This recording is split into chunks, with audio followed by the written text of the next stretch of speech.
warahmatullahi wabarakatuh. Perkenalkan, saya Resi Karina dengan NIM 2310863446. Di sini saya akan menjelaskan mengenai praktik budaya populer dalam era digital. Budaya populer tidak lagi hanya terbentuk dari media konvensional seperti televisi, radio, atau majalah. Saat ini media sosial memainkan peran sentral dalam membentuk dan menyebarluaskan budaya populer dengan kecepatan yang sangat luar biasa. Salah satu teori yang dapat digunakan untuk memahami fenomena ini adalah teori agenda setting yang dikembangkan oleh Maxwell dan Donald Shaw. Nah, apa itu teori agenda setting?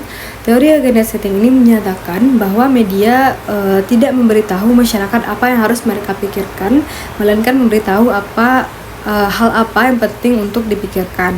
Nah, dalam konteks ini, media memiliki kekuatan untuk membentuk agenda publik dengan menempatkan isu dan topik tertentu pada posisi yang sering dilihat, didengar, atau dibicarakan.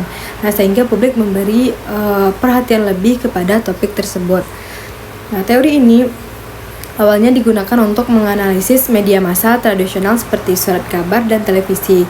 Dalam perkembangan sekarang, teori ini sangat relevan untuk menganalisis bagaimana media sosial membentuk budaya populer, di mana media sosial seperti TikTok, Instagram, dan Twitter. Algoritma ini memainkan peran sebagai penjaga agenda dan konten yang sering ditampilkan di halaman FYP, trending topic, atau yang sering dibagikan secara tidak langsung dianggap penting oleh publik. Sebagai contoh, ketika sebuah lagu sering digunakan dalam video TikTok, orang-orang mulai mengasosiasikan lagu tersebut sebagai lagu yang sedang tren. Nah, pengguna lain terdorong untuk menggunakan lagu yang sama dalam konten mereka agar terlihat relevan dan tidak ketinggalan zaman. Nah, fenomena ini tidak berhenti pada lagu, melainkan juga merambah pada fashion, gaya hidup, slang, hingga makanan yang viral. Nah, budaya populer tersebut menjadi sangat penting bukan semata-mata karena kualitasnya, melainkan karena media sosial mendorongnya untuk menjadi pusat perhatian. Dan inilah proses agenda setting yang terjadi di ruang digital. Nah, media sosial memiliki cara kerja yang berbeda dengan media tradisional.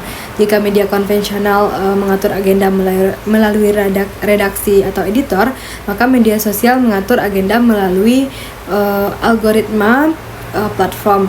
Dan algoritma inilah yang menentukan konten apa yang muncul di halaman depan atau timeline pengguna. Nah, semakin banyak interaksi seperti like, komen, and share, semakin besar peluang konten tersebut menjadi viral dan dianggap penting. Nah, influencer dan public figure sering menjadi pusat penyebaran budaya populer tersebut. Apa yang mereka pakai, dengar, dan lakukan menjadi rujukan bagi kebanyakan orang. Nah, media sosial memberi mereka ruang untuk menentukan tren. Nah, pengguna media sosial secara aktif menyebarkan dan memperkuat budaya populer ini. Nah, semakin banyak orang yang membicarakan sesuatu, semakin tinggi pula kemungkinan hal tersebut naik ke trending topik, dan itu dianggap sangat penting gitu. Dampaknya terhadap masyarakat, terhadap kita juga membentuk persepsi tentang apa yang penting. Masyarakat menjadi lebih fokus pada isu atau tren yang ramai di media sosial, meskipun belum tentu itu hal yang substansial. Misalnya, masyarakat lebih ingat tren joget viral dibandingkan isu sosial yang lebih serius, mendorong budaya ikut-ikutan, dan budaya populer tidak lagi hanya terbatas pada satu wilayah saja, tetapi mereka dapat dengan cepat menyebar secara internasional. Nah, kesimpulan dari praktik budaya populer dengan amplifikasi melalui media sosial dengan teori agenda setting ini adalah, melalui teori agenda setting kita memahami bahwa media sosial bukan sekadar tempat berbagi informasi, tetapi juga aktor yang secara aktif mengatur fokus perhatian publik. Nah, budaya populer yang muncul dan viral di media sosial adalah hasil dari proses seleksi yang didorong oleh algoritma, influencer, dan partisipasi aktif dari penggunanya. Nah, dengan demikian, media sosial saat ini memegang kekuatan besar dalam membentuk agenda budaya populer dan menentukan apa yang penting dalam persepsi masyarakat, dan mengarahkannya kepada bagaimana masyarakat berinteraksi dengan budaya tersebut. Sekian materi yang dapat saya sampaikan. Terlebih dan terkurang saya mohon maaf. Assalamualaikum warahmatullahi wabarakatuh.